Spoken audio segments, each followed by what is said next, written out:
إنا أرسلنا نوحا إلى قومه أن أنذر قومك من قبل أن يأتيهم عذاب أليم.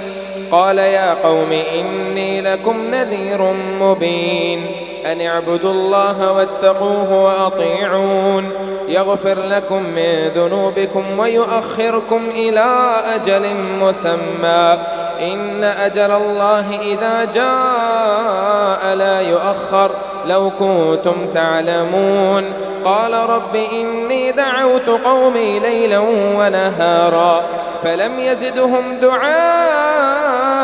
إلا فرارا وإني كلما دعوتهم لتغفر لهم جعلوا أصابعهم في آذانهم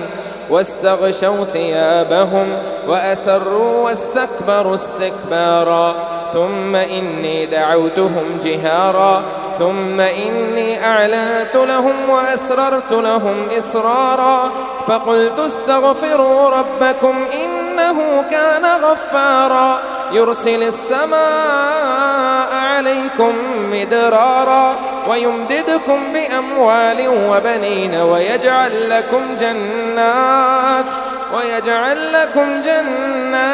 ويجعل لكم أنهارا ما لكم لا ترجون لله وقارا وقد خلقكم أطوارا ألم تروا كيف خلق الله 7 سماوات طباقا وجعل القمر فيهن نورا وجعل الشمس سراجا والله أنبتكم من الأرض نباتا ثم يعيدكم فيها ويخرجكم إخراجا والله جعل لكم الأرض بساطا لتسلكوا منها سبلا فجاجا. قال نوح رب إنهم عصوني واتبعوا من لم يزده ماله وولده إلا خسارا ومكروا مكرا كبارا وقالوا لا تذرن آلهتكم ولا تذرن ودا ولا سواعا ولا يغوث ويعوق ونصرا وقد أضلوا كثيرا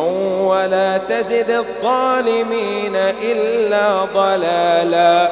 مما خطيئاتهم أغرقوا فأدخلوا نارا فلم يجدوا لهم من دون الله أنصارا. وقال نوح رب لا تذر على الأرض من الكافرين ديارا إنك إن تذرهم يضلوا عبادك ولا يلدوا إلا فاجرا كفارا. رب اغفر لي ولوالدي ولمن دخل بيتي مؤمنا وللمؤمنين والمؤمنات